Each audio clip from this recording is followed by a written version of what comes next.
Bueno, buenas tardes. Desde la coordinación de horas conferencia agradecemos que nos acompañen durante la charla Aceleración Digital a raíz del COVID-19 a cargo de nuestros invitados Hulda Miranda, Laura Montero y Sergio Bravo. Nos gustaría recordarles que la Escuela de Comunicación Colectiva de la Universidad de Costa Rica es una comunidad académica que se rige por los estatutos institucionales. Como comunidad respetamos y promovemos la libertad de expresión en los espacios académicos y rechazamos los discursos de odio, racismo, homofobia, discriminación, machismo o cualquiera que contenga alguna forma de agresión verbal o visual, así como los comentarios malintencionados, groseros e irrespetuosos. Por eso les solicitamos cordialmente que mantengamos la cordialidad durante la actividad, evitando este tipo de comportamientos. Por otro lado, en algún momento de la actividad publicaremos un enlace en el chat para que nos ayuden a confirmar la asistencia, tanto para las personas que desean validar la charla como horas conferencia, como para las demás personas que nos acompañen.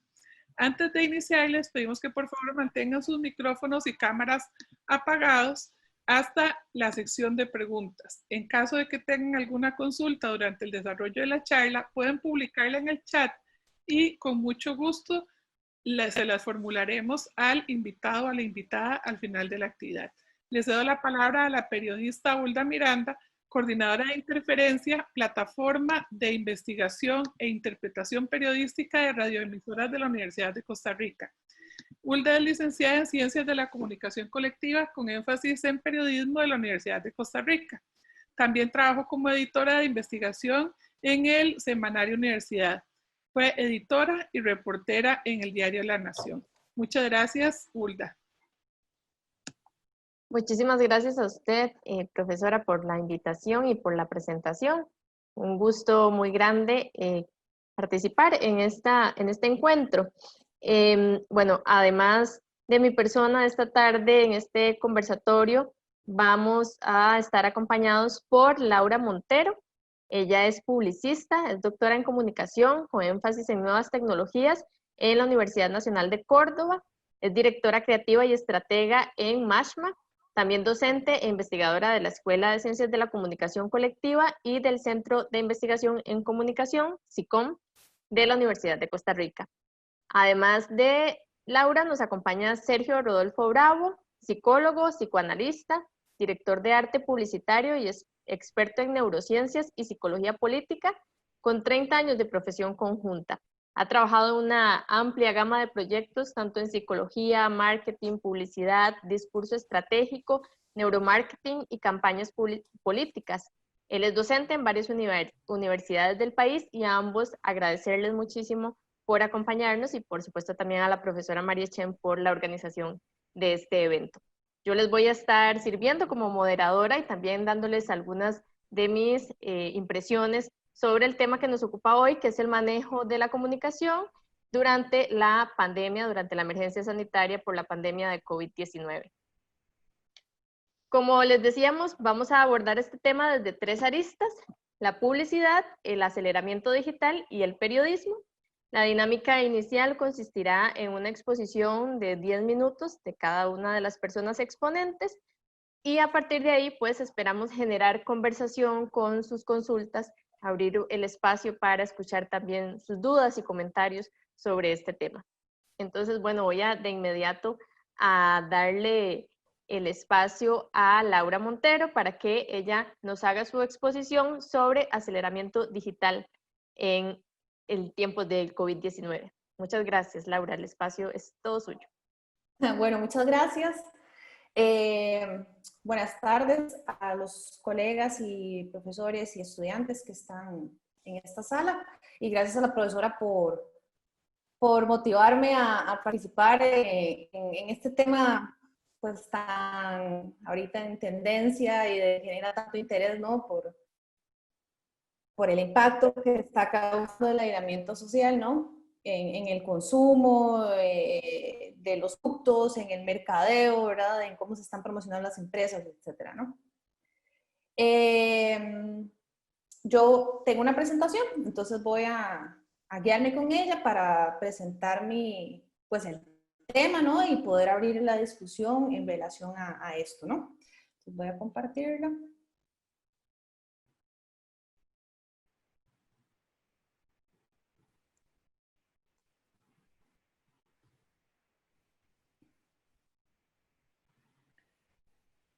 Ok, bueno, yo cuando veo este titular ahí en ese slide, siento que es como todo pretencioso, ¿verdad? Porque es un tema súper pesado y súper amplio y que no lo vamos a poder resolver en este hito, pero sí por lo menos tener un acercamiento al mismo y poder, no sé, empaparnos un poco más de cómo está el mundo de los negocios, de las empresas, de las marcas, ¿no?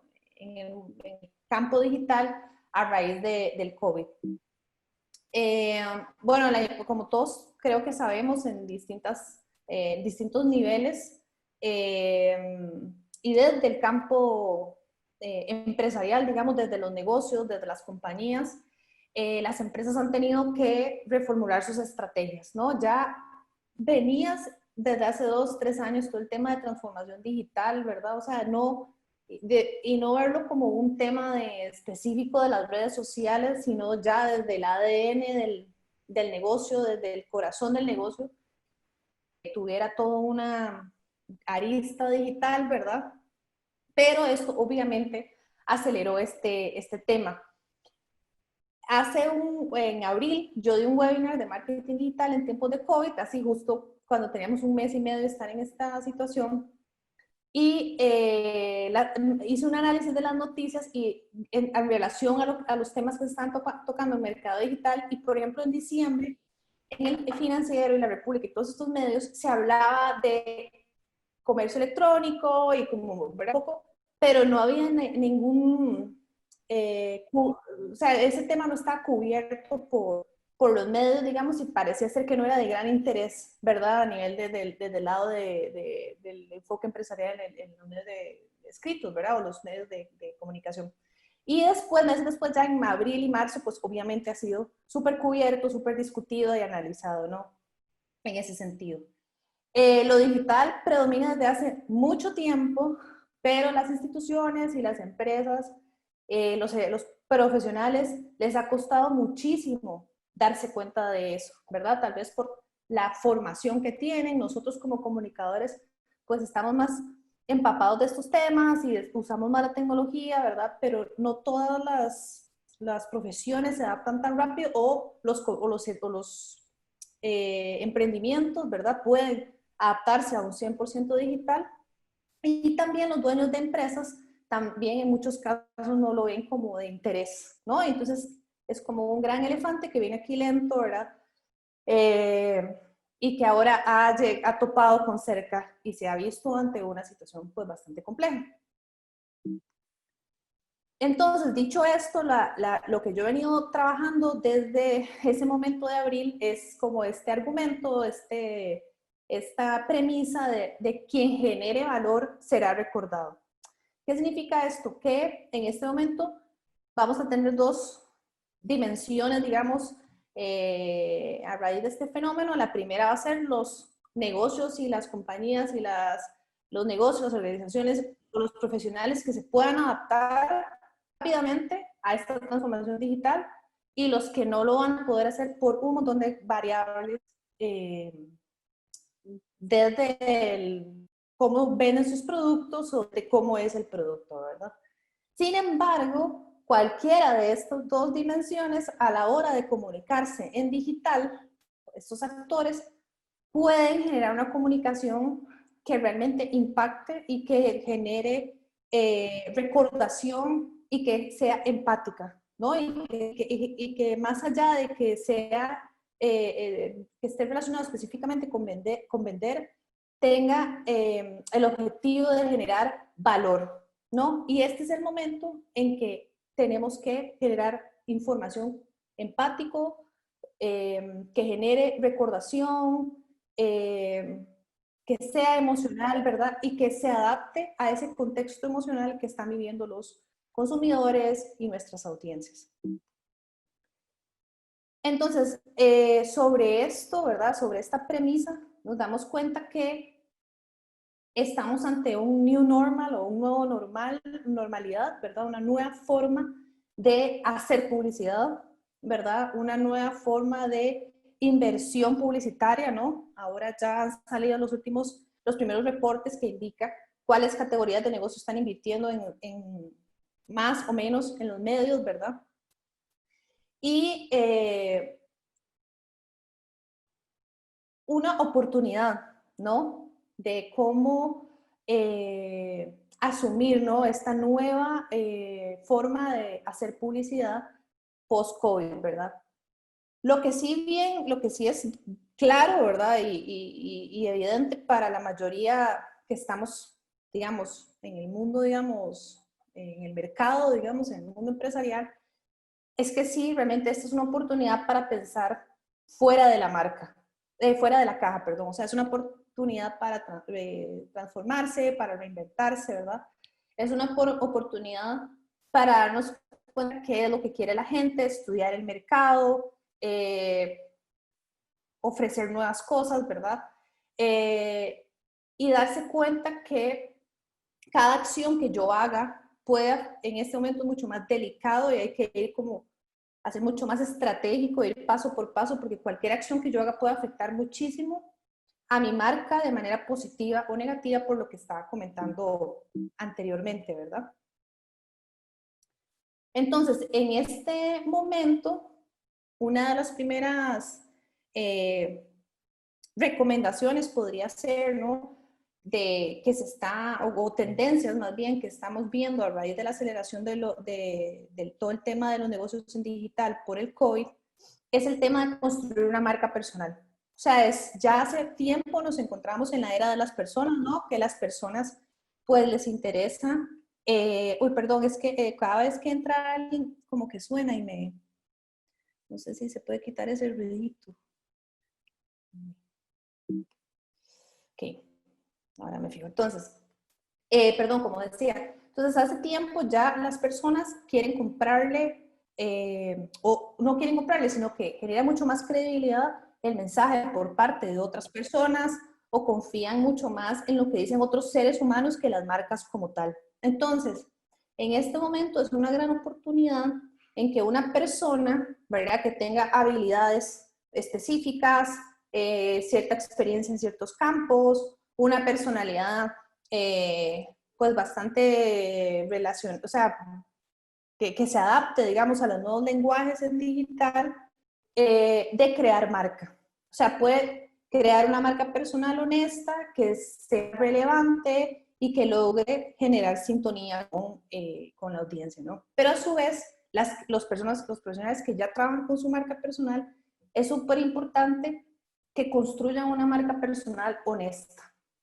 Me explico, entonces, ahora a nivel de comunicación digital, desde la marca personal, hay que estar consciente de lo que está sucediendo, ¿verdad? Y no estar descontextualizados, y es importante por eso estar informados y armar la estrategia y todo demás, para que lo que se comunique, de nuevo, genere valor, pero a su vez sea honesto, ¿no? Entonces, yo creo que una tendencia inicial en todo esto es crear la marca personal o seguir trabajando sobre ella, pero realmente ser honesto en nuestra comunicación y ojalá brindar herramientas o información que pueda ayudar a los demás, ¿no? En ese sentido. Otro punto que hemos encontrado a raíz de toda esta aceleración es el marketing de causa, ¿no? Lo que vino a hacer la pandemia fue a nivel digital, pues evidenciaron varias cosas, ¿verdad? Y si vamos ya específicamente, por ejemplo, a páginas de Instagram o de otras redes sociales, ¿verdad? Es pues un enfoque marketingero enfocado 100% a la venta o a la compra, ¿verdad? Bien dirigido a la venta. Y ahora las personas, la mayoría de personas, no puede comprar o no puede comprar con la misma frecuencia, ¿verdad? Y que sus principales pensamientos o su enfoque está direccionado, digamos, tal vez a no enfermarse, a ver cómo pago las cuentas, está estresado porque está cuidando al chiquito y tiene que trabajar. Entonces, llegar y venderle directamente, no sería lo más estratégico en este momento. Entonces el marketing de causa viene a permitirle a las marcas, ¿verdad?, adaptar su negocio y hacer un aporte social a las comunidades o a la comunidad o a la audiencia o el segmento que esté trabajando, ¿verdad? Por ejemplo, muchas empresas que, bueno, han estado haciendo mascarillas y las donan, por ejemplo, o que han hecho queques y un porcentaje de eso, o arreglos florales, y un porcentaje de eso se va a donar alimentos a personas en una situación mucho más complicada. Personas que, por ejemplo, ahora Coca-Cola creó una campaña dándole valor a lo humano, digamos, promocionando o potenciando, digamos, y pues todo este trabajo que están haciendo los de la primera línea, ¿verdad? Los médicos, los enfermeros, y etcétera. Entonces, vemos cómo en su discurso publicitario las marcas incorporan, ¿verdad?, valores, digamos, emocionales, y que son más conscientes de lo que está sucediendo, ¿verdad? Y después podemos discutir si es correcto o no, ¿verdad? Yo estoy nada más compartiendo la tendencia. Pero se dan cuenta que no es un momento de vender directamente, es un momento de decir, ahora, siempre está la discusión, y eso también se puede ver, de qué hacen las pymes, porque las pymes, bueno, no tienen el mismo capital que una corporación como McDonald's o Coca-Cola, etc. Adelante, podemos hablar de Laura, eso. Pero, sí. perdona que te interrumpa, nada más por temas de tiempo, tal vez sí podría cerrar en un par de minutos ¿Ah, sí? para ajustarles un poquitito el tiempo. Gracias. Sí, perfecto. Entonces, con estas posibilidades, digamos, estrategias, ¿verdad? Uno puede definir una ruta de trabajo de la transformación digital, ¿verdad? Y esta ruta puede aplicarse a nivel privado o público, ¿verdad? Esto es un brief que nosotros tenemos en la agencia, es un brief que diseñamos y que se lo damos a los clientes, entonces se los quise traer, ¿verdad? Entonces, los expertos en términos de publicidad, el COVID lo estamos viendo en 5 fases, ¿verdad? Fase 1 es la del miedo, ¿no? Entonces, no puedo ir ¿voy al gimnasio o no voy al gimnasio? Entonces me dice el dueño del gimnasio, tranquilo, ¿verdad? Incertidumbre. ¿Puedo ir al restaurante o puedo comprar? ¿Voy al centro comercial? O sea, ¿verdad? O ya abrieron el cine, ¿qué va a pasar si voy al cine? Y toda esta cuestión. Y el número 3, que fue una gran época y creo que es actual, es la de quédate en casa, ¿verdad?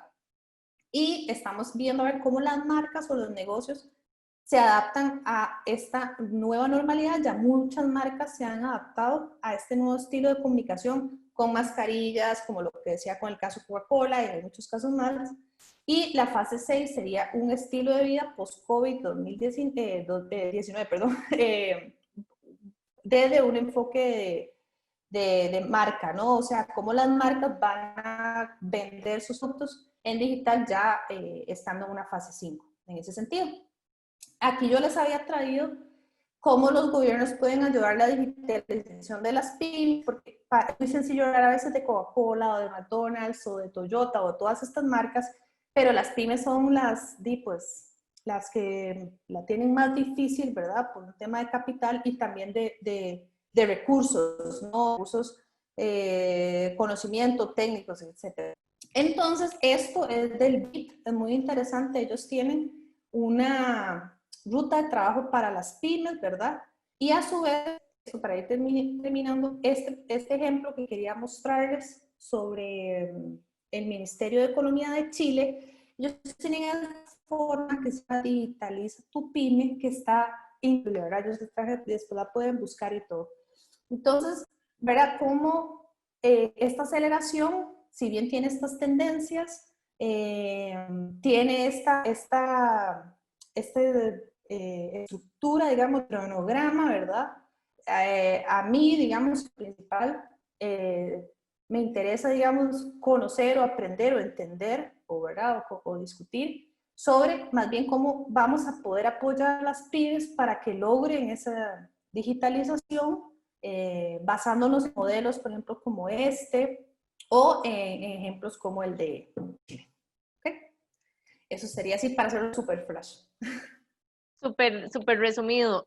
No, y súper interesante. Yo voy a rescatar una frase que tal vez ahora, según estemos de tiempo y en el espacio de consultas, que me parece que encierra mucho tu presentación y es: quien genere valor será recordado. Creo que eso aplica casi para todo en la vida y bueno, es muy interesante como punto en medio de la pandemia. Entonces, muchísimas gracias, Laura. Para que ustedes sepan, pueden ir enviando consultas a través del chat, pero también posteriormente vamos a tener un espacio específicamente para que puedan hacerlas incluso a través de sus cámaras. Vamos a ver cómo nos va con el tiempo. Vamos a escuchar ahora a Sergio, como les decía, Sergio Bravo. Él es psicólogo, psicoanalista, director de arte publicitario y experto en neurociencias y psicología política. Un perfil muy interesante para hablarnos desde su perspectiva sobre la comunicación en tiempos de COVID. Gracias, Sergio.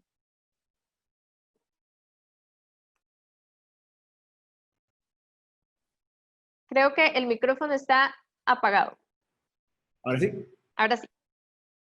Entonces, bueno, de nuevo. Gracias, Hulda, gracias, Lau, por la exposición, muy buena. Gracias a los chicos, chicas que están aquí presentes, y gracias a Mari y la UCR por darme este espacio para comunicarnos. Yo estoy un poco preocupado realmente, más que un poco, bastante preocupado por cómo los actores sociales están tratando la comunicación en esta época de pandemia. Tanto es el gobierno con su discurso diario de gente que se muere todo el tiempo, los medios de comunicación con su fatalismo apocalíptico, incluso la misma gente en redes sociales que está cada vez más odiosa y más histérica y más enojona.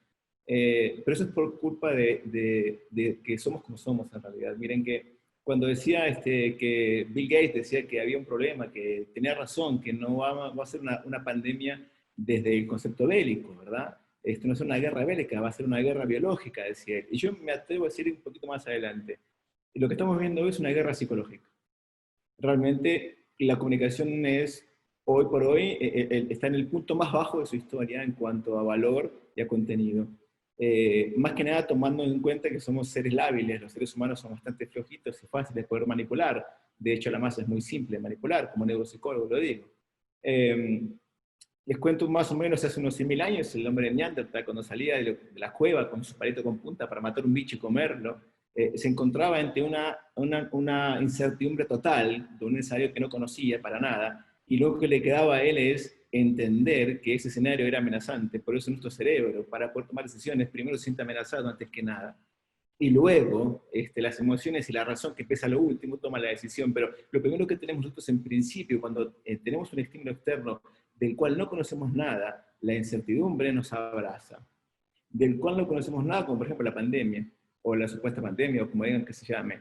Esto genera en el cerebro una incertidumbre espantosa. Esa incertidumbre que está lidiada, está moderada por uno de los sentimientos más antiguos, creo que el más antiguo, si no me equivoco, con algunos científicos amigos podemos discutirlo, pero el más antiguo de todos es el miedo. Justamente porque ese hombre Neandertal, con ese palito para matar un bicho, como tenía incertidumbre, no sabía qué iba a suceder, lo que salía hormonalmente, neurotransmisoramente dentro de su cuerpo era un miedo. El miedo es el más antiguo de todos los sentimientos que podemos expresar los seres humanos. Y cuando caemos en incertidumbre, como en estos momentos, nos frizamos, no sabemos qué hacer. El cerebro no sabe qué hacer cuando tiene miedo, no puede dominarlo, no lo puede domar, se deja morir cuando tiene miedo. Y a veces, cuando no sabemos qué hacer, empezamos a recabar información de dónde sale. El cerebro, les doy un tip, un tweet para que se lo guarden. El cerebro prefiere más la mentira que gastar energía en buscar la verdad. Por eso las fake news funcionan. Por eso la mayoría de todos, la mayoría leen los títulos y no se enteran de que si es cierto o no. Por eso pueden pasar cualquier cosa. Por eso los miedos que generan tanto los actores de gobierno como de medios de comunicación, incluso gente del barrio común que tiene red social, hoy todo el mundo tiene poder, aunque sea un bobo, tiene poder para decir cosas detrás de una pantalla. Y eso es una instancia totalmente encerrada con muchísimo miedo. Por algo nos ponemos tan tontos que compramos papel higiénico, ¿está bien? Porque hay COVID. ¿Está bien? Compramos latas de espárragos Porque, o sea, que te vas a morir con el trasero limpio, ¿está bien? Y con la panza en espárragos, pero te vas a morir COVID, ¿o no? Pero, ¿cuál es esa tontera que hacemos nosotros para poder decidir de forma tan tonta? Porque somos seres emocionales. ¿Bien? La toma de decisiones, básicamente, es enraizada en las emociones, jamás en la razón. Ustedes me pueden decir, no, pero doctor, profesor Sergio, compañero, colega, somos racionales porque somos seres racionales. Así, ok, racionales. Comprás papel higiénico cuando hay COVID, haces guerras, dejás niños tirados en un tacho de basura, matás a alguien. Eso es una racionalidad. No, somos totalmente emocionales y nos equivocamos mucho. El miedo que tiende hoy que en la comunicación, que es lo que me preocupa a mí, que es el más antiguo de los sentimientos que se explique, es base fundamental de toda la sociedad. Les explico. La política genera miedo. Cuando te dice, si no me votas a mí, las empresas se van del país. Cae todo en default. Eso es miedo. La publicidad te genera miedo.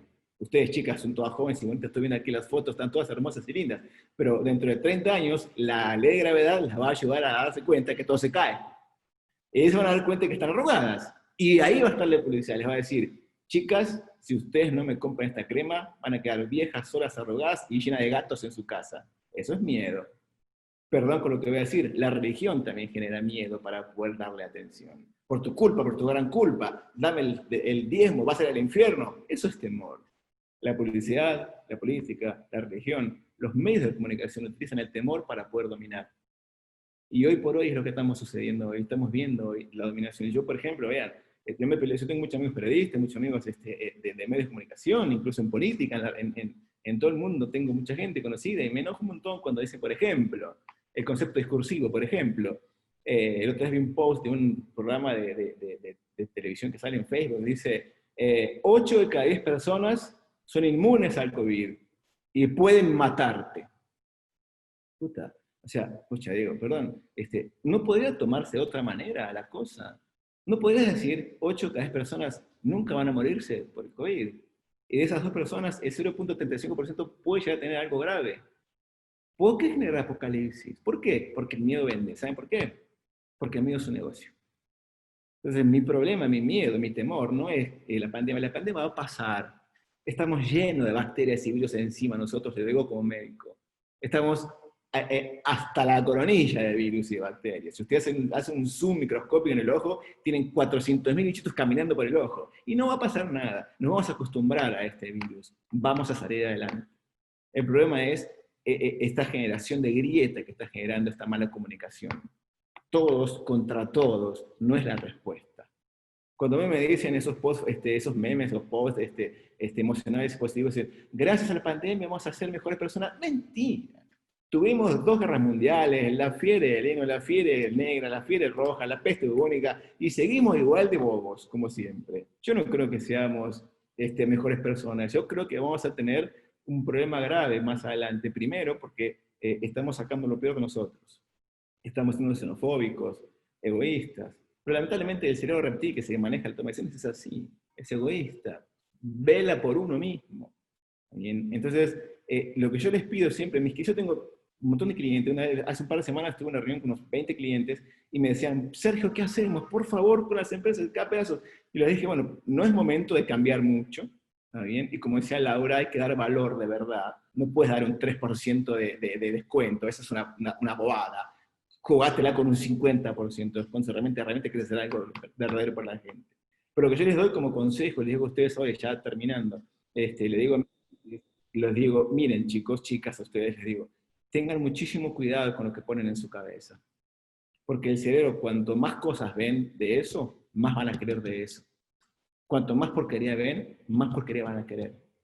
La depresión y la melancolía funcionan así. Uno no puede salir de ese pozo horrible porque al cerebro le encanta ver porquería. Y cuanto más porquería ve, más porquería quiere. Y se convence de que eso es real. Entonces, yo no sé qué va a pasar. Sí sé que la pandemia va a terminar, sé que el virus se va a estacionar, se va a hacer amigo de nuestro sistema inmune y va a dejarnos tranquilos. Pero lo que va a tener que tener en cuenta es que hay algo más importante que eso, que es lo que viene después, que es la solidaridad, por ejemplo. Está perdiendo. Dejen de tener miedo. Y por favor, les pido, como cierre, tengan mucha inteligencia en meterse cosas en la cabeza. Hace unos años, hace unos 10 años, los científicos decíamos que el que manejaba y dictaba en la escena de las decisiones era el cerebro, y no nos equivocamos, es la mente.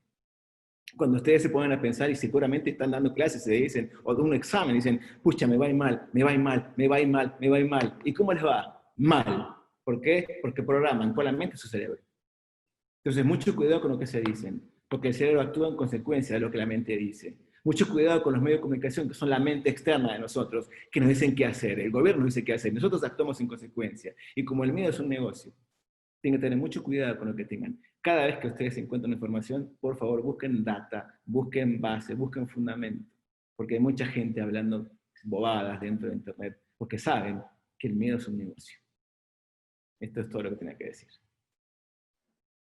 Gracias, Sergio. Y bueno, esperaríamos que la publicidad, y si de algo se rescatará de la pandemia, sea que empiece a ser, como decía Laura, cada vez tal vez más honesta y entregar valor. Por ejemplo, que no se siga cosificando a la mujer y demás con algunas marcas, ¿verdad? Que es lo que hemos visto históricamente. Por dicha, cada vez más se van cambiando ese tipo de prácticas, pero en un rato podemos tal vez conversar un poco más de eso. Me corresponde a mí hacerles una presentación también breve desde el punto de vista del periodismo. Voy a intentar compartirles una pequeña presentación.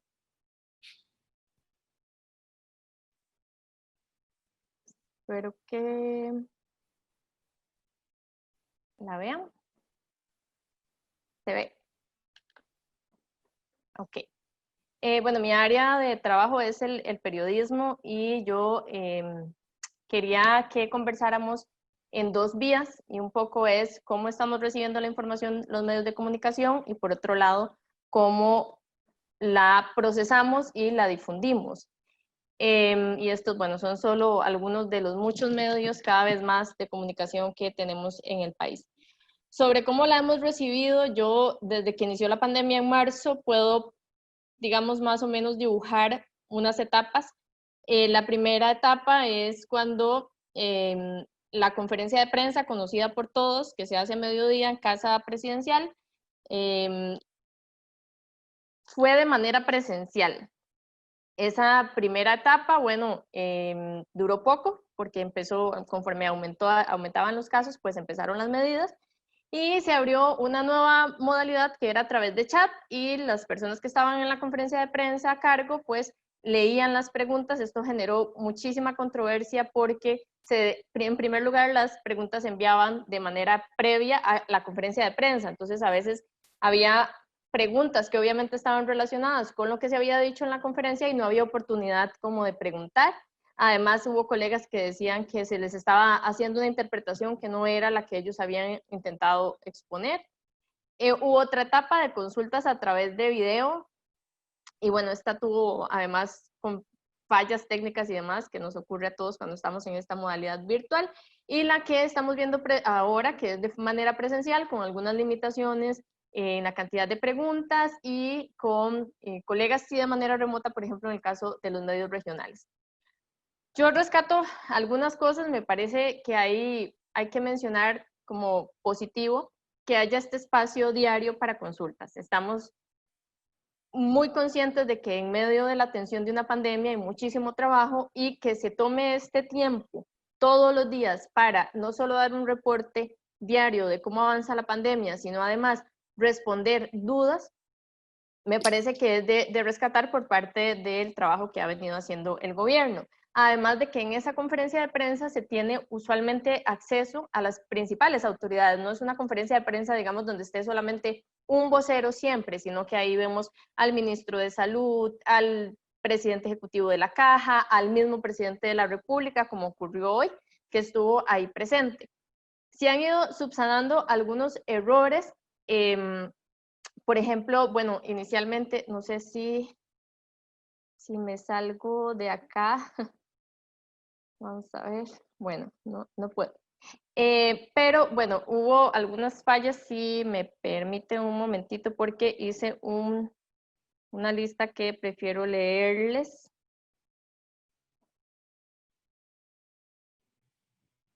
Ajá, de algunos momentos en que hubo fallas en esta conferencia de prensa. Por ejemplo, cuando les decía, las preguntas se tenían que hacer de manera remota, y además hubo otro momento, esto era importante que no se me fuera, en que en aras de mejorar el proceso, más bien se dejó por fuera a los medios de comunicación. Cuando se dijo, bueno, vamos a permitir el acceso presencial, estaban quedando por fuera medios regionales específicamente, y La Voz de Guanacaste, recuerdo, hizo un editorial sobre esto. Bueno, también que, esto me pasé, que día a día, como positivo menciono que día a día se envían los datos actualizados del avance de la pandemia, que más o menos es en este formato que ustedes pueden ver aquí a la derecha. Esto es una imagen, un JPG, un PDF. Yo también observo algunas debilidades en esa comunicación. Hay ocasiones en que las conferencias de prensa tienen un objetivo más claro que otros días. Hace unos días, por ejemplo, estuvo el ministro de la Presidencia, don Marcelo Prieto, y bueno, una crítica que fue bastante generalizada es que no se entendía un poco el propósito por qué él estaba ahí, no hizo un anuncio en concreto. Entonces, esta dinámica de la conferencia de prensa, si bien es muy, muy importante, hay ocasiones en las que pareciera que no hay una información, digamos, más relevante que el resto de días, y pierde un poco el objetivo. O sea, porque si vamos a tener ahí a funcionarios, a voceros, lo adecuado sería que lleven un mensaje claro, o que por un tema en particular tengan que responder preguntas de la prensa. Tampoco se lleva un registro unificado de preguntas y respuestas, entonces suele haber reiteración de colegas que tal vez están preguntando algo que se respondió el día anterior sin ningún valor agregado. Y bueno, ya se han hecho algunas observaciones en esto de que sería bueno tener algún tipo de base de datos donde además las personas, toda la población en general, pudiese tener acceso a cuál es la información, tal vez dudas que ya se han resuelto y que estén ahí publicadas. La figura del ministro de Comunicación ha estado bastante ausente. Recordemos que había salido en plena pandemia la exministra, doña Nancy Marín, y bueno, se ha extrañado, por lo menos como prensa, esta figura de alguien que asuma ese rol de canalizar toda la estrategia de comunicación. Un aspecto que, bueno, en los primeros días cuando se empezaron a transmitir las conferencias de prensa, esto además es bastante novedoso, que la ciudadanía en general pueda escuchar a veces 2 horas de una conferencia de prensa, algo que solía ser muy reservado solo para los medios, ¿verdad? Es una transformación. Y de pronto escuchábamos el medio, voy a decir cualquier cosa, lospatitos.com, pregunta, y bueno, todo el mundo decía, bueno, ese medio, ¿verdad? ¿De dónde salió? Yo, por supuesto, creo que la proliferación de medios de comunicación permite que tengamos una democracia más sólida, pero en un espacio con un tiempo limitado y demás, lo mínimo que se esperaría es que sepamos que se trata de medios de comunicación formales, que tienen periodistas que firman sus notas, que se conoce de dónde es el medio, dónde está, y esto no siempre ocurrió. Ha habido también mucha renuencia del Ministerio de Salud, particularmente de entregar datos desagregados. El medio en el que yo trabajo, Interferencia, de radioemisoras UCR, el equipo que trabajamos ahí interpusimos un recurso de amparo, porque ahora cuando les mencionaba esta imagen del PDF, bueno, por lo menos en una etapa inicial, se daba siempre los datos de la forma en que el ministerio quería, cuando el ministerio quería, y cuando se ha intentado obtener información que permita a los medios hacer un poco más de análisis, se han dado argumentos lamentables, que a mí la verdad me parecen en ocasiones incluso ofensivos para la prensa, como que estamos muy ocupados, pero el estar ocupados en la atención de una pandemia implica per se que tenés que estar elaborando datos. Y lo otro que en algún momento se dijo en una conferencia de prensa fue en particular sobre un modelo matemático. La respuesta del ministro Daniel Salas es que eso era muy complejo de entender. A mí eso me parece un error de comunicación, porque obviamente los periodistas y las periodistas no tenemos que saber de todo, pero nos hacemos acompañar de especialistas de otras áreas.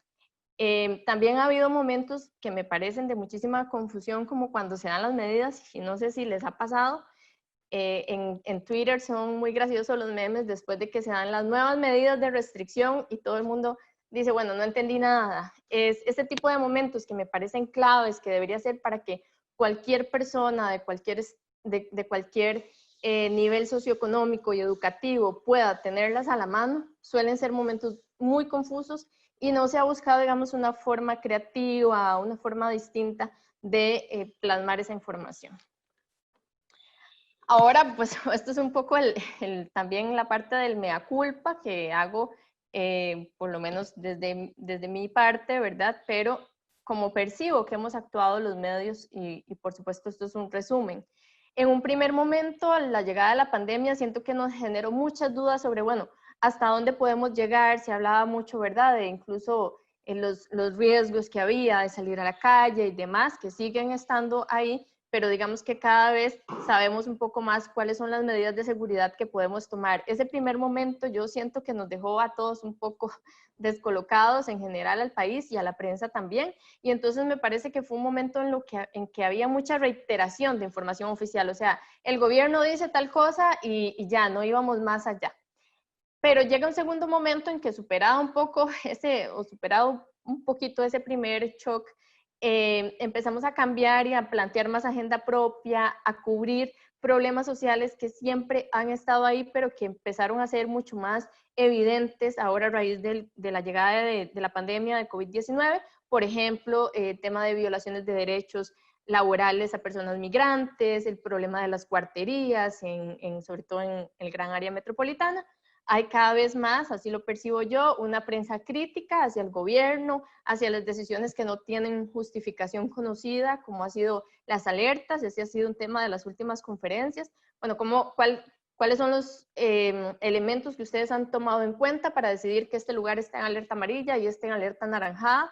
Ya no es una prensa que solo transcribe y ya, sino que ahora cuestiona.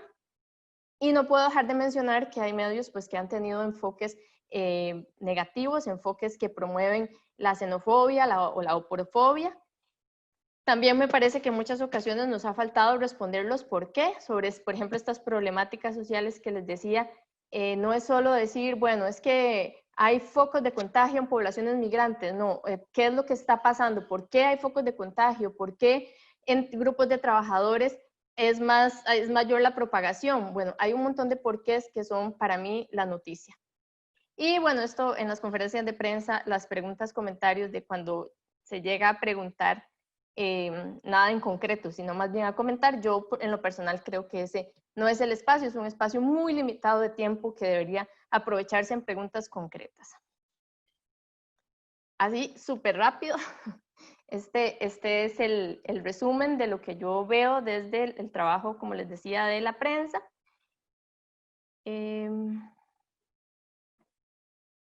Voy a dejar de compartir para que tal vez podamos iniciar un espacio pues, de preguntas. Si ya tienen algunas preguntas, no sé, la profesora María Chen, si a través del chat han llegado algunas o si más bien abrimos micrófonos sobre lo que ya hemos conversado para ver si hay consultas de estos 3 temas. Muchas gracias, Hulda.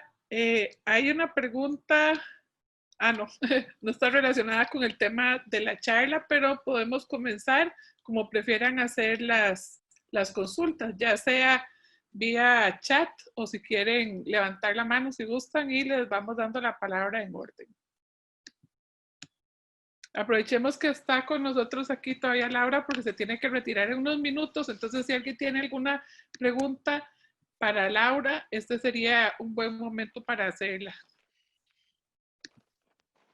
Sí, porque si no, tal vez mientras alguien prepare su consulta, a mí sí me parecía importante que Laura tal vez pudiera hablarnos un poco más de esa parte que fue rápida, de lo que puede hacer el gobierno para ayudar a las pymes, que obviamente tienen menos recursos, menos posibilidades tal vez de, ¿verdad?, agarrar esta corriente de aceleración digital.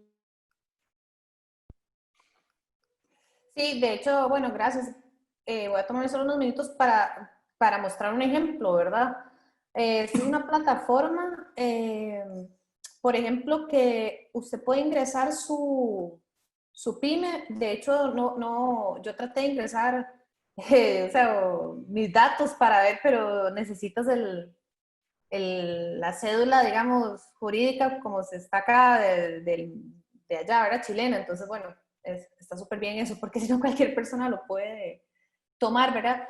Pero inicia con una evaluación de cómo está su negocio en digital. Es que un negocio en digital no es igual a redes sociales, ¿verdad? Redes sociales son amplificadores de la comunicación de la marca, y es una de las plataformas o de los canales que uno puede utilizar, pero eso no significa que ya yo tengo un negocio digital solamente porque estoy en Instagram o porque estoy en Facebook. Bueno, eso es otra discusión más profunda, ¿verdad? Entonces, eso como ese chequeo digital me parece que es como tan importante y es como la primer, creo yo, como ese diagnóstico le permitiría, digamos, a los emprendedores y emprendedoras yo creo que hasta a pasar la barrera del miedo, ¿verdad? Y tener un poco confianza en lo que están haciendo, ¿no? Porque todo el mundo, ¿verdad? Hasta el mismo presidente en Twitter es, ¿verdad? Mostrando casos de gente que se digitalizó y de hecho mostró el caso de un cliente mío, yo decía, que se llama, bueno, José Quiroz, él tiene una agencia de eventos y obviamente dejó de hacer eventos y empezó a vender mascarillas y yo lo coacheo y cuando yo lo vi me dice, estoy aquí yo. Y cuando él puso ese ejemplo, yo dije, ay no, presidente, o sea, esto realmente no es la realidad de la población, o sea, él, me explico, o sea, entonces como tomar esos ejemplos para decir, hey, sí, vamos hacia adelante, nos estamos transformando nuestro negocio, adaptando a la nueva normalidad, creo que es como una afirmación bastante pesada y compleja, ¿verdad? De decir, sabiendo que más del 50% realmente de los negocios no se han podido adaptar. Entonces creo como que tener una herramienta de este tipo, ¿verdad? Tienen agenda de charlas, actividades, eventos, por ejemplo, el Centro de Convenciones y Procomer tienen actividades, ¿verdad? Pero todavía muy enfocadas a corporaciones o a transnacionales o a negocios de otra naturaleza y no con este enfoque de pymes, ¿verdad? Y tienen un montón de recursos y todo es gratuito. Entonces yo creo como que eso sería, y avalado por una institución del Estado, ¿verdad? O sea, con esta parte formal, ¿no? Y esto nació a raíz de la pandemia. Entonces, creo como que yo le puse al presidente en Twitter, ¿verdad? Que si podíamos hacer algo así. Bueno, no me contestó, estoy esperando. Laura, tenemos una pregunta de Mar Castro que quiere ver si nos podrías compartir algunos casos de éxito de negocios que se han adaptado en este contexto. Ok. Bueno, no tengo como una cartera de casos de éxito y no tengo como una rúbrica para decir que esto es éxito o no, digamos, ¿verdad? Pero por lo que yo estoy viendo, por ejemplo, bueno, tengo un caso de la agencia también, uno que trabajamos nosotros, que se los voy a contar y después les digo un ejemplo que me gusta mucho. Por ejemplo, nosotros tenemos un gimnasio que está en Alajuela, ¿verdad? O sea, yo siempre cuento, ¿verdad? Que el 10 de marzo fue el día que cerraron las escuelas, que no dimos clases virtuales en la universidad y mi cliente, el gimnasio, le llevó al Ministerio de Salud. O sea, yo ese día me tuve que tomar un té de tilo, ¿verdad? Para ver cómo se llevaba a cabo todo eso, ¿verdad? Entonces, que a un cliente le cierren el negocio, o sea, es muy impactante, digamos, yo nunca había pasado por un proceso de eso y ver cómo va a facturar, ¿verdad?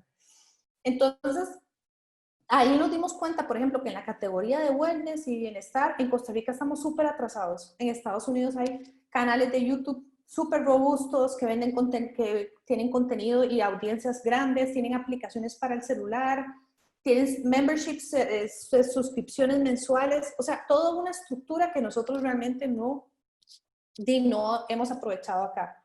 Entonces, inmediatamente nosotros tuvimos que trabajar con ellos un producto digital que como no había presupuesto, ellos no tienen para hacer una aplicación, lo creamos en un grupo de Facebook. Tuvimos que ir al back Credomatic para que nos den el compra click, para que la gente pueda pagar en línea. O sea, todo el proceso de compra que sea a través de digital.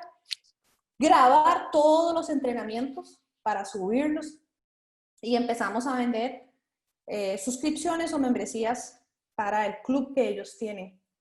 Y eso, además de que ella empezó, la dueña del gimnasio, empezó a vender entrenamiento personal en línea, ¿verdad? Y se mantuvo económicamente. O sea, el negocio, de hecho, nosotros seguimos trabajando con ellos, tienen ingresos, tienen los clientes en una categoría que ha sido súper afectada por la pandemia, digamos, a nivel económico.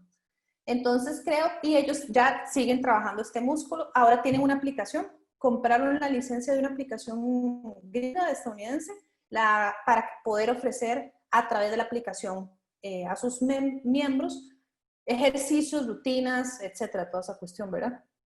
Y entonces para mí sí es como un caso de éxito porque que el negocio siga funcionando cuando usted está cerrado es increíble, porque no puede hacer delivery de deporte, o sea, no puede meter en Uber o Globo o algo, o sea, entonces sí, yo realmente me siento muy satisfecha y ahora aún estamos cerrados, porque con ellos ya teníamos el aniversario y un montón de acciones que ha permitido que sigan creciendo seguidores en redes, sigan la gente pide cuándo van a abrir, etcétera, etcétera. Entonces, ya lo he vivido como en carne propia, digamos, eso y no es un gimnasio de cadena grande y todo, no es que tienen un montón de presupuesto, como una gran cadena, ¿no? O sea, es un cliente grande, pero digamos, o sea, realmente necesita facturar todos los meses para operar. En ese caso, ¿verdad? Creo que otro que me gusta mucho y lo he usado como clienta es Good Food Costa Rica, no sé si lo conocen, se los voy a poner acá en el chat. Que justo cuando yo empecé a hacer el programa que ellos tienen de limpieza de alimentación, ¿verdad? O sea, yo fui a la reunión el viernes que ellos hacen y a los 3 días ya cerraron todo. Entonces, el enfoque que ellos han tenido de diversificar sus productos y de adaptarse me parece que ha sido fenomenal. O sea, no solo tienen los programas, sino que han hecho alianzas y ahora tienen otros productos en la tienda, han hecho camisetas, han hecho más contenido editorial, han hecho videos donde se justifica por qué comprar un programa de limpieza en época de pandemia, porque obviamente es un lujo, o sea, no es nada de, ¿verdad? Que usted tenga que, no es nada necesario, pero lo han logrado, o sea, han logrado ¿verdad? Seguir facturando a raíz de toda esta diversificación. O sea, yo creo que una línea, un punto de éxito yo sería la diversificación, que tienen la caja orgánica de productos que te llevan a la casa, el café, tienen pan, bueno, tienen otras cosas, han adaptado el programa virtual, porque el programa usted podía ir a un gimnasio y tenía descuento, ahora todo es clases en línea del programa de 21 días, o sea, todo eso, pero a su vez la calidad en el contenido, ¿verdad? O sea, tienen unos videos lindísimos, tienen artículos en el blog, entonces usted, aunque no adquiera sus productos, la comunidad sigue creciendo y moviéndose porque usted está consumiendo ese contenido, porque es de valor, están agregando contenido de valor, cosas de interés, o sea, que justifica que usted sea parte de esa comunidad. Entonces me parece que y es una pyme, ¿verdad? Es un emprendimiento, ¿no?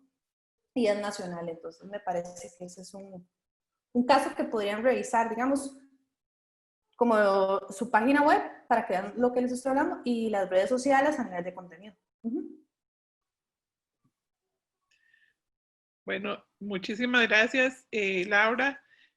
No sé si nos puedes acompañar unos minutos más. Sí, yo nada más me salgo. Ok, perfecto. Me paso otro Zoom. Okay. Muchas gracias. A ustedes. Así funciona la vida ahora, de Zoom en Zoom, desde la mañana hasta la noche. No sé si había más consultas por ahí o si pregunto yo. Sí, si querés preguntar, porque no tenemos más consultas por ahora. Ok, igual si alguien quisiera preguntar, levanta la manito o ahí nos avisa y con todo gusto sobre cualquiera de las 3 áreas. Yo quería tal vez que con Sergio pudiésemos hablar también un poquito más ahora, bueno, que él nos decía que el miedo vende y que tuviésemos mucho cuidado sobre, ¿verdad? Para tal vez detectar lo que se nos estaba vendiendo, que tuviésemos inteligencia para hacerlo. Y con Laura escuchábamos un poco esto, ¿verdad? De cómo en momentos de crisis y demás, pues la gente selecciona muy bien en qué va a consumir, qué es necesario. No sé si Sí, Sergio, si ha percibido algún cambio ahora a raíz de la pandemia en esto que incluso podrías tener tintes éticos a la hora de hablar de vender con miedo, ¿verdad? Pero si ha habido algún cambio en esa estrategia de vender con miedo a raíz de lo que ahora las personas les dan importancia durante la pandemia. Sí, no hay mucho cambio realmente. Hay mucha hermosa hablada, pero nadie se atreve a hacer un cambio real. Entonces, lo único que se está haciendo ahora es tratar de sobrevivir. No he visto ahora, sí hay buenas teorías sobre cómo cambiar y cómo hacer mejores prácticas para dentro de la pandemia, en el antes, el durante y el después, pero a la hora de la realidad las empresas, al menos aquí en el país, no se toman ese trabajo para hacer ese cambio. Entonces, lo único que hace esta pandemia es mostrar o sacar a la luz las empresas que han sido siempre malas, ¿bien? Que han trabajado siempre mal, y aquellas que siempre han trabajado bien. Las que, como dice Laura, el ejemplo ese de comidas es muy bueno, y el higiene también, pero son gente que realmente se preocupa en hacer un cambio, que son los menos, creo yo. Algunos son por temor, otros porque, como me dicen siempre mis clientes, doctor, pero ¿cómo voy a...? Ahora no, ¿verdad? En pandemia no, pero me decían antes, doctor, ¿para qué voy a cambiar? Hace 30 años que vengo haciendo lo mismo. Y yo le digo, qué buena frase para la lápida de su empresa, señor. Porque el cambio, si uno no cambia, no genera nada nuevo. No es fácil momentos en el cual uno tiene que generar una supervivencia. En supervivencia el ser humano se retrae.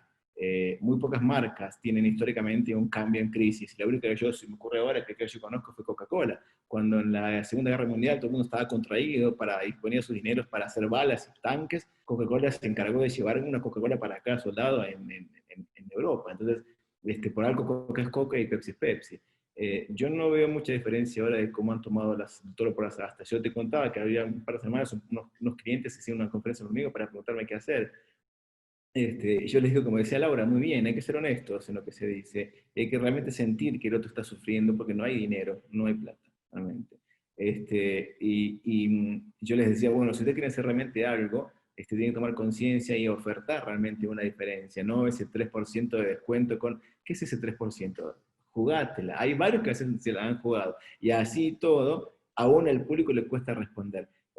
Sí hay tendencias que están cambiando. Por ejemplo, yo tengo un software que analiza tendencias, nos tardó 2 años casi crearlo.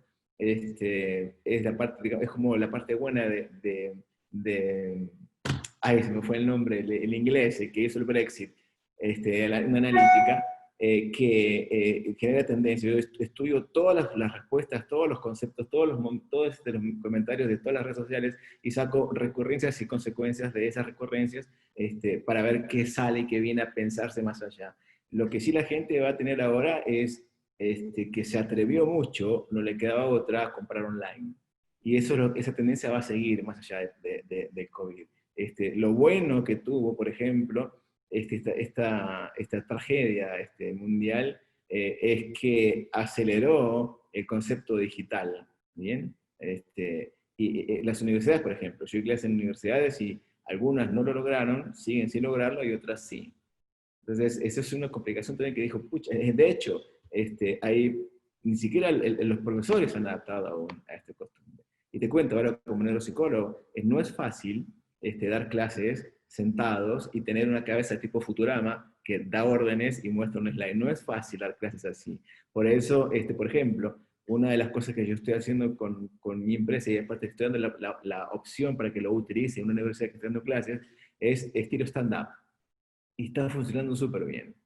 Entonces, en vez de estar así hablando, tipo cabeza Futurama, como digo yo, porque no genera atención, te cuento, para poder lograr atención del cerebro humano necesita un contacto visual.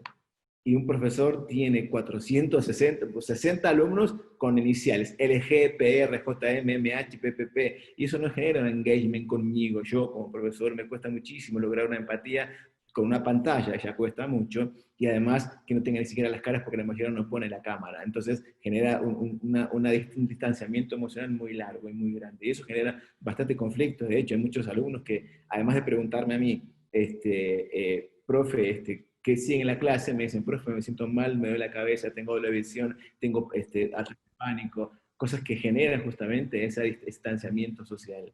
Entonces, en resumen, no hay muchas empresas hoy que han tomado el toro por las astas por temor aún para ver qué pasa, ¿verdad? Incluso tampoco los clientes. Cuesta mucho sacar al cliente un poco de dinero. Entonces yo les digo, bueno, estamos en época de siembra. Sembremos. Estemos de acuerdo con la idea de que las cosas van a cambiar. Pensemos de acá a largo plazo. Por ejemplo, uno de los sectores más golpeados es el turismo. Tengo varios clientes en empresas de hoteles turísticos y me dicen, ¿qué hago, Sergio? ¿Qué hago, doctor? ¿Cierro? ¿Me aguanto con 3 clientes por semana?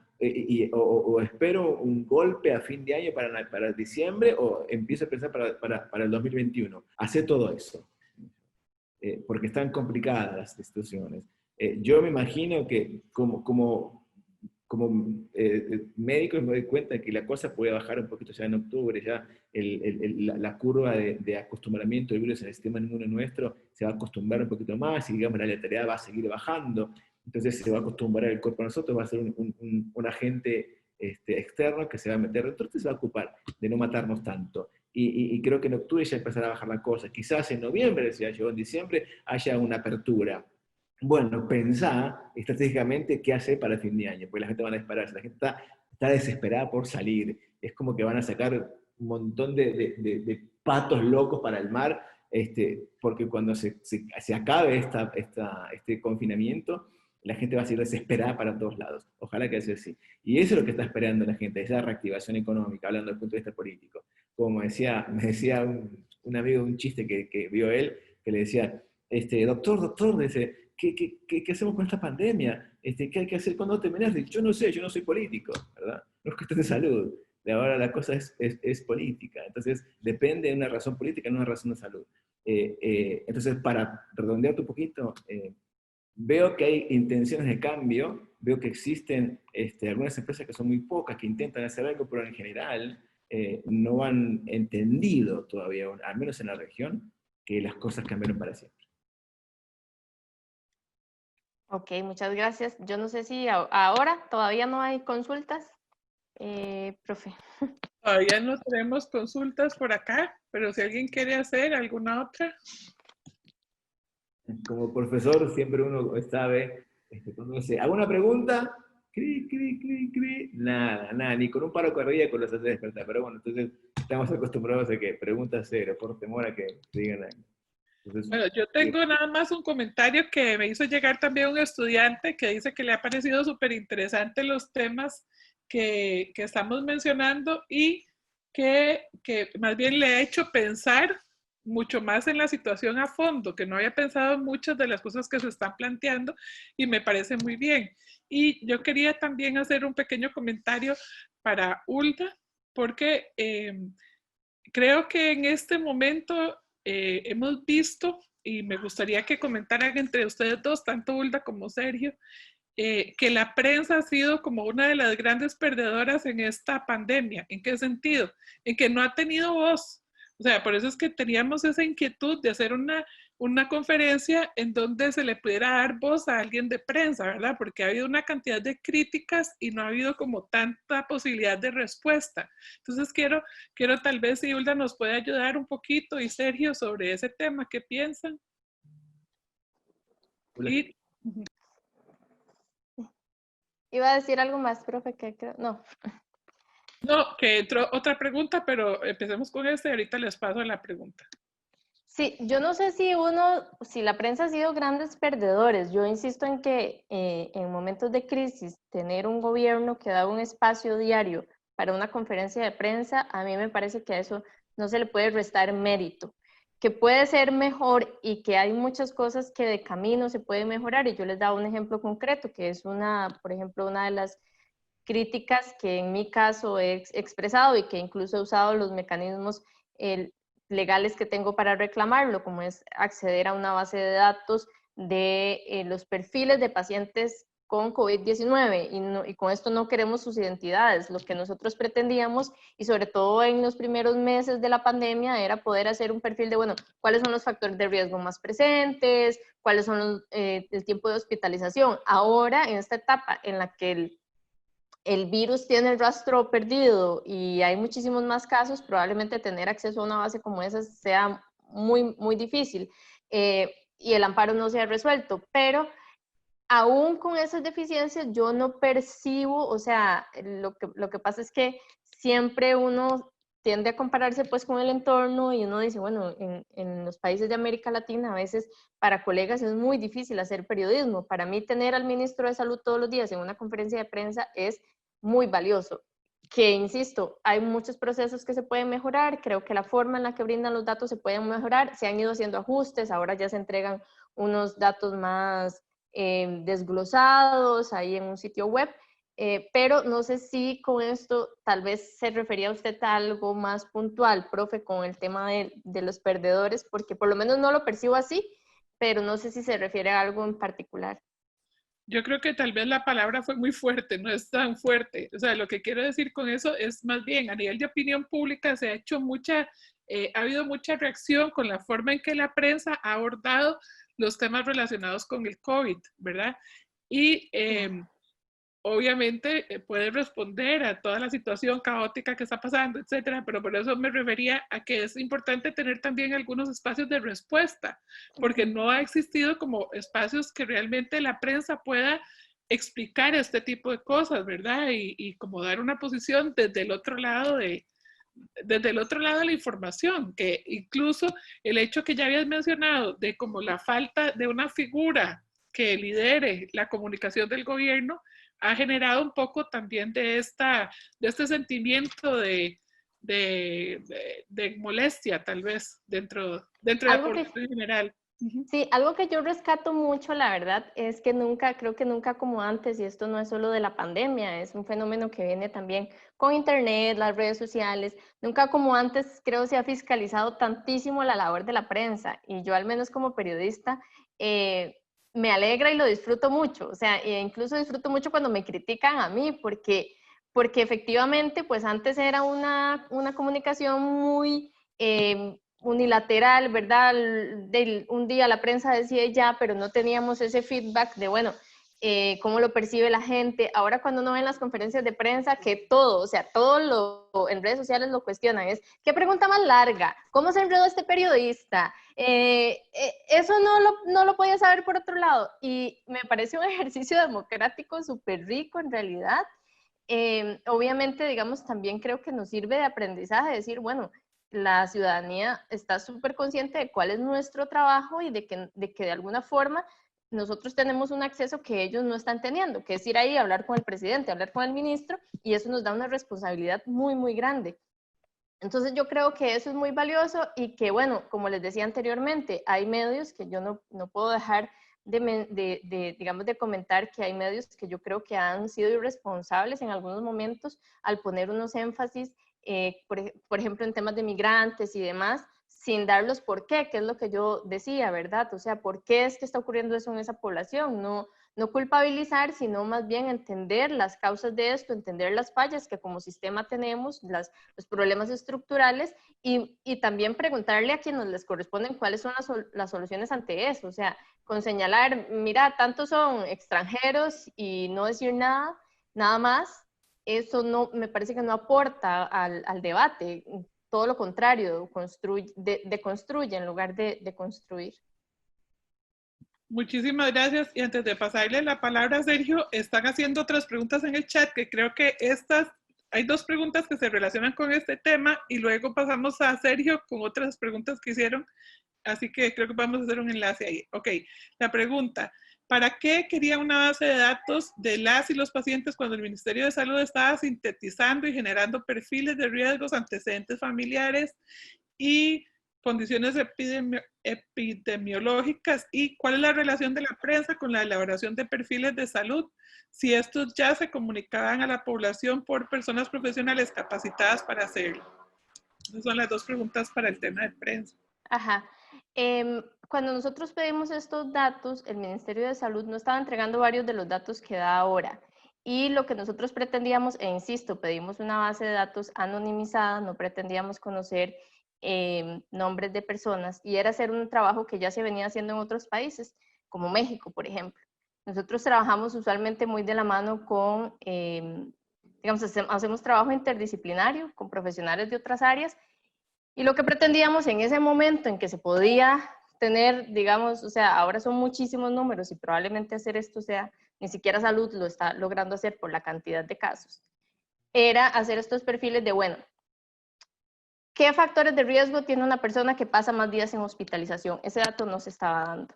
De hecho, despuésito de que nosotros presentamos el amparo en una conferencia de prensa, don Mario Ruiz de la Caja, el gerente, no, don Mario Ruiz, él dio algunos datos que respondían a algunas de esas consultas y que hasta el momento no se habían dado. Y entonces, cuando nosotros le preguntamos a la Caja si nos podían dar esos datos, igual de forma anonimizada, otra vez nos remitieron a Salud, que era quien inicialmente nos había dado la información.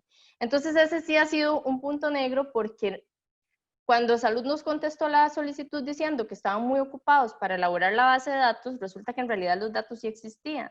O sea, los datos que nos permitían hacer ese tipo de cruces, de ver cruces entre variables.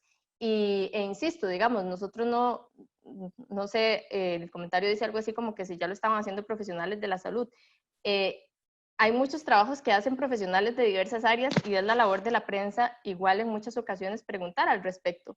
Y en muchas ocasiones se han detectado errores. No digo que este fuera a ser el caso, simplemente que es en un país como el nuestro, es totalmente un ejercicio periodístico válido pedir ese tipo de datos y pedirle a gente que esté especializada en la materia, mire, ayúdenos a cruzar estos datos, cruzar uno con otro, con edad, o sea, bueno, cuáles son los rasgos de edad de personas con más factores de riesgo o con más días de hospitalización o una serie de cosas que, insisto, en ningún momento iban a poner en riesgo, pues obviamente la identidad de ninguna persona.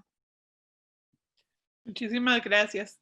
Tengo dos preguntas, una que es para los dos. Dice, ¿cómo se podrá ver nuestra normalidad cuando pase la pandemia?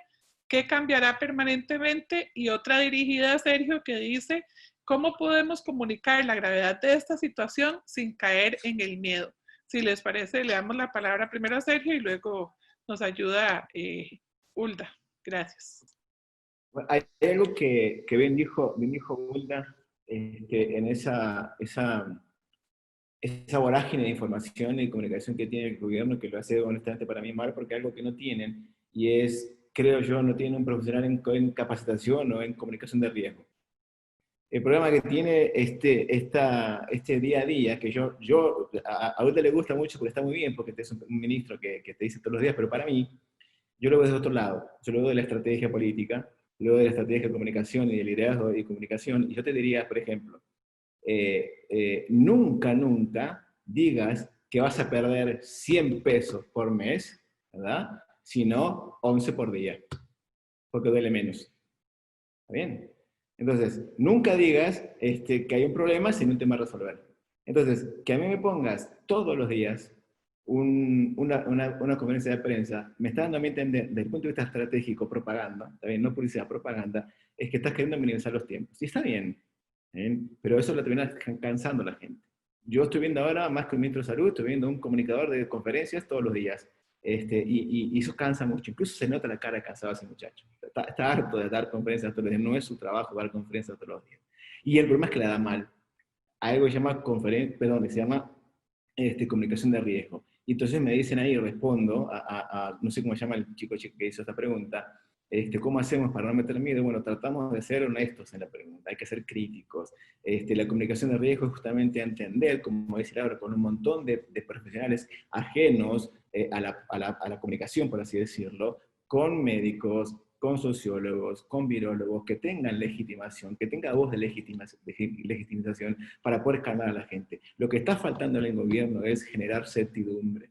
Por eso no tienen un experto en comunicación de riesgo, por eso les pasa lo que les pasa. Entonces, cuando el cerebro se empieza a estresar, empieza a creer menos, empieza a buscar otras ofertas de credibilidad que no existen tampoco. Entonces caen en cierto otra vez. Por eso seguimos comprando papel higiénico, ¿está bien? Entonces, cuando yo les digo, yo también quise intentar hablar con el gobierno, le he dado opciones, le expliqué que existe una comunicación de riesgo que no están haciendo, que están generando incertidumbre a la gente, y entonces generan más miedo que otra cosa, como los medios de comunicación que dices 8 que ahí no se mueren, pero te van a matar a vos. Y estamos en una locura, una vorágine de miedo. ¿Cómo hago yo? Yo legitimo las cosas con realidades y con verdades.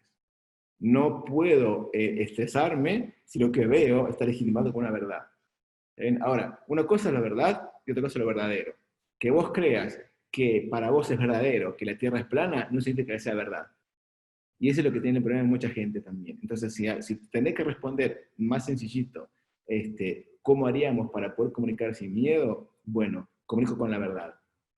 Ahora, ¿se atreven a decir la verdad? Ese es otro punto. Y ahí lo dejo. Bueno, esa es una pregunta que por lo menos desde medios de comunicación en algunas ocasiones nos planteamos. En el medio en el que yo trabajo recientemente hicimos una alianza con medios que consideramos tienen una misma visión del periodismo. Hicimos un trabajo sobre migración en la frontera norte, le pusimos Frontera Dibujada y es un especial que hemos estado haciendo en 3 entregas y básicamente lo que hemos pretendido es justamente salirnos de la nota diaria de que tantos casos en las piñeras y tantos casos e ir a la zona, conocer la realidad de esa zona, las dinámicas de la población que vive ahí y también acompañarlo. Hemos elaborado algunos espacios, propiciado algunos espacios de conversar estos temas, por ejemplo, con don Carlos Sandoval en algún espacio en la radio, para quitarle un poco esa carga que les decía antes de estar buscando los culpables y decir, bueno, ¿por qué ha pasado esto? ¿Dónde están las poblaciones vulnerables? Y sobre todo, ¿qué respuesta podemos dar como país y qué respuesta da el gobierno al respecto? Entonces, desde el periodismo, que es el área pues, en la que yo me desenvuelvo, yo creo que alejarnos mucho,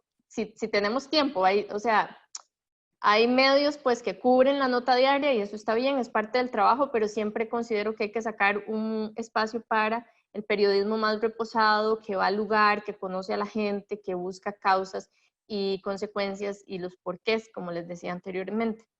Pero bueno, siempre es como difícil decir, bueno, hasta dónde esta información que voy a decir mete o no mete miedo. O sea, sí creo que la ética obviamente es una cosa muy, muy subjetiva y lo que para mí puede ser ético para alguien no, o al revés. Entonces, eso es un examen, traten siempre, si de aquí hay personas que van a trabajar en prensa, a mí me sirve mucho conversar los temas con colegas, o sea, mira qué te parece este enfoque, construir juntos y siempre en esa sensibilidad de que estamos hablando sobre personas y las personas tienen sentimientos y todo lo que digamos sobre ellas va a repercutir en su vida y en su entorno.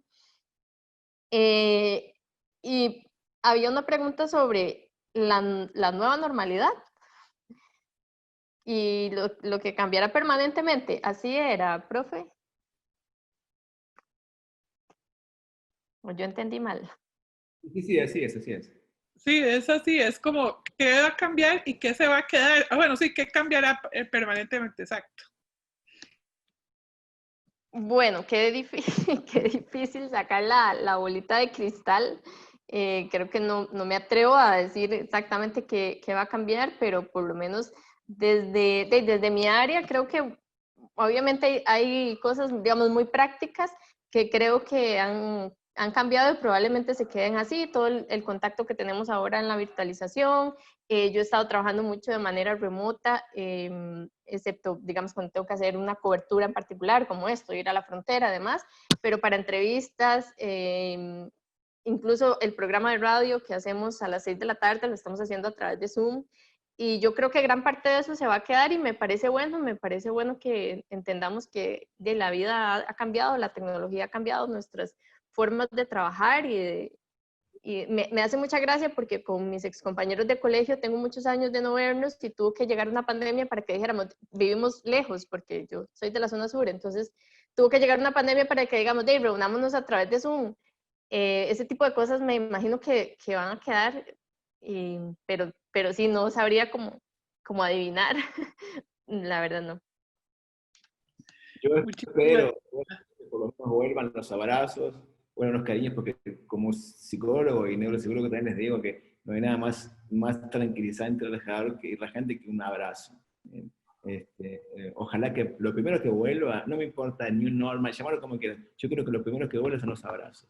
La conexión emocional que tenemos los seres humanos, porque es feo estar solo, no estamos preparados físicamente, biológicamente, fisiológicamente para estar solos, no estamos preparados, somos seres sociales, por eso nos duele mucho el encierro, por eso nos queremos salir, por eso a veces hay que entender a la gente que sale porque está harta, que no puede soportar no tener a alguien al lado a quien darle cariño o sentir ese cariño. Yo no sé si estará bien o mal lo que viene, yo no espero que volvamos a la normalidad, porque la normalidad que tenemos es espantosa. Desde el punto de vista político, lo que yo quisiera es que, enhorabuena, le demos lugar a lo que sí importa, ¿bien? Que es la salud, por ejemplo, que es la forma de buscar nuevos trabajos, por ejemplo. Entonces, sí, ojalá que no volvamos a esa normalidad.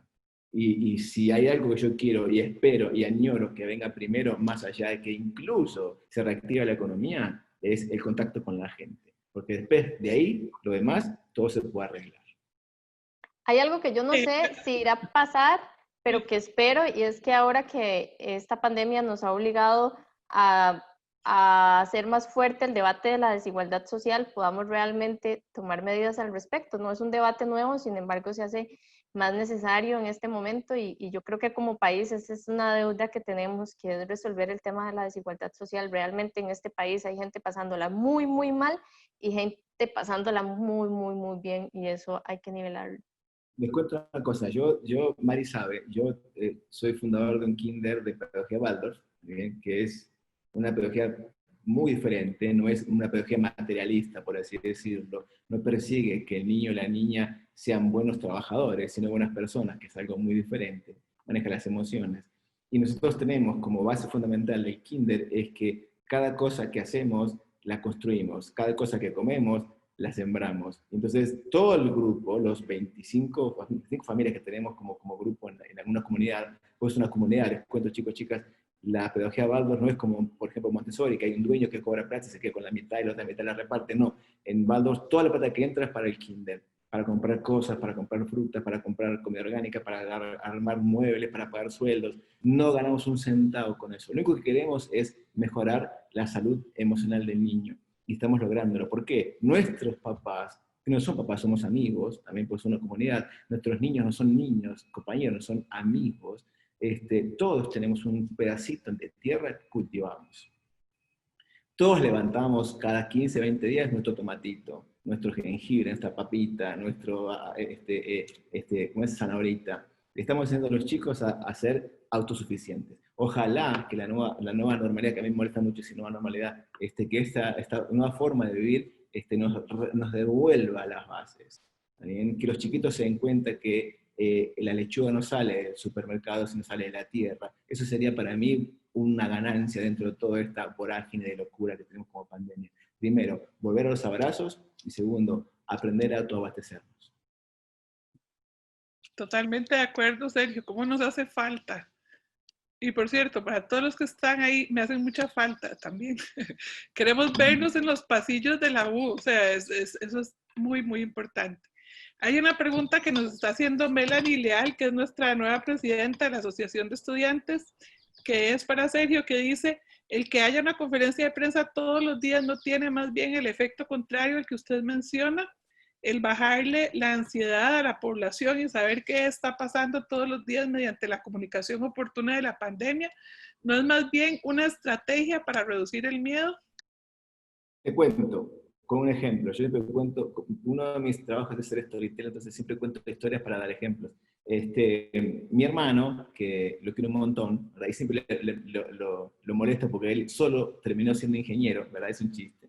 Y tiene dos hijos que son mis ahijados, mis sobrinos ahijados. El mayor, Tobías, estaba en casa una vez y él, como todo chiquito, observador y toquetón, a los 3 años, te dio un florero y lo hizo bolsa contra el suelo. Y mi hermano le salió algo normal, común, que le puede salir a alguien cuando está enojado, y le dijo, pero vos sos estúpido. Y a mí me agarró un veneno, y le dijo estúpido como 4 veces. Entonces yo lo paré, lo llevé afuera, le dije, Hernán, te voy a decir algo, vos sos el gran otro de tu hijo. Vos sos la gran mente de ese pequeño cerebrito en construcción. Y les pregunto a todos ustedes que están ahí escuchándome, ¿qué pasa cuando yo le digo a alguien que es un estúpido, que es un estúpido, que es un estúpido? ¿Qué termina siendo? Un estúpido. Entonces, yo a vos te estoy diciendo todos los días que se muere gente, que se muere gente, que se muere gente. Yo no sé si es tan positivo ver eso. Sé que lo que están haciendo es lo mejor lo que saben hacer, no es lo mayor que pueden hacer. De ahí estoy diciendo que les falla muchísimo en comunicación de riesgo, que es justamente utilizar esas conferencias diarias, no para generar temor, porque si yo a vos te digo todos los días que se muere gente, ves muertos hasta en los sueños, como en la película Sexto Sentido. Entonces, eso es lo que yo genero, lo que yo intento tratar de cambiar y pongo atención en eso. Cuidado con la forma en que decís las cosas, nada más. Claro que está muy bien hablar, porque yo te cuento, hay una teoría básica que sí se corresponde con lo que están haciendo ese día a día, que es esta. Si vos al cerebro le decís que va a doler, le duele menos. ¿Está bien? Si al cerebro le decís que va a doler, duele menos. La anticipación, eso se llama neurociencia de anticipación, hace que el cerebro caiga de incertidumbre a certidumbre. Eso está bien. Ahora, ¿qué le pongo a eso? ¿Qué contenido le pongo a ese discurso de si te digo algo anticipado te duele menos? Ese es el problema. Ahí está el tema. Y es lo que no están generando, evidentemente no lo están logrando, porque hay mucha gente enojada. Entonces, aunque hoy todo el mundo se enoja por todo, pero lo que no están logrando, desde mi punto de vista de propaganda y publicidad y comunicación política y comunicación en general, es que ese bien hecho de hablar de todos los días a la gente, no están logrando lo que quieren lograr. Porque si hablas todos los días de muertos, tu cerebro muerto va a querer todos los días. Si vos, perdón con lo que voy a decir, si vos hablas de caca, caca, caca querés, el cerebro está buscando lo que siempre ve. Entonces, hay mucho, y te vas a terminar creyendo eso. ¿Está bien? Entonces, eso es lo que yo veo como que hay que corregir. Entender que en comunicación de riesgo hay que hablar claro, primero, honesto, y tratar de que cambiar el significante negativo por un significante positivo. Y es lo que no están haciendo. Por eso están teniendo cada vez más desaceptación con cada conferencia. Sí, está bueno que hables todos los días, pero ¿qué me pones en esa hablada? Ese es el tema que yo dudo y del cual yo discuto. Excelente. No sé, Hulda, ¿quieres aportar algo más sobre esto? No, yo creo que ya por ahora, porque, bueno, tengo, hablando de otro Zoom, yo también tengo otro Zoom, entonces, más bien agradecerles muchísimo por el tiempo y la charla y las preguntas a quienes preguntaron y decirles que, bueno, si en algo les puedo colaborar, yo he sido también docente en la escuela, entonces, en cualquier momento, con todo gusto, ahí me pueden buscar en Facebook o Twitter y con todo gusto. Muchísimas gracias. Y gracias a Sergio, por supuesto, y bueno, a Laura que ya se retiró. Gracias, chicos. Claro que sí, les agradecemos muchísimo. Sergio, ¿ibas a decir algo? No, que gracias por invitarme, nada más. Qué bueno que se establezcan espacios así, porque cuanto más espacios hay para poder aclarar cosas, mucho mejor. Les agradecemos de verdad, ha sido una conferencia creo que para todos y para todas súper interesante y la verdad es que tenemos puntos de vista muy diferentes, ¿verdad? O sea, estamos viendo desde muchos lugares diferentes lo que está sucediendo y creo que eso le da bastante valor también a este ejercicio. Para ir haciendo entonces un cierre, bueno, primero que nada les agradecemos profundamente por sacar tiempo de sus agendas para acompañarnos. El video de esta conferencia lo vamos a tener disponible, les haremos llegar el enlace a las personas que lo soliciten y si no lo vamos a tener en el YouTube de la escuela. De parte también de la coordinación de las conferencias, les informamos a todas las personas que nos acompañan que vamos a estar realizando siempre por lo menos una actividad por semana. Les voy a hacer 2 spoilers de las próximas que vienen. La próxima semana vamos a tener un conversatorio con 3 personas que se graduaron recientemente de comunicación audiovisual y multimedial y que están trabajando y vamos a tener un conversatorio que esperamos que sea también muy ameno para que nos expliquen qué están haciendo en este momento y después vamos a tener una charla sobre storytelling precisamente. Invitadísimos, invitadísimas de verdad. Ya saben que cualquier sugerencia sobre sobre temas o personas que quieren que invitemos nos las pueden hacer llegar por los canales que tenemos disponibles. Y bueno, muchísimas gracias, de verdad ha sido una súper buena charla. Les agradecemos la participación a todos y a todas ustedes y muchas gracias. Que pasen una buena tarde. Gracias, hasta luego. Gracias. Gracias.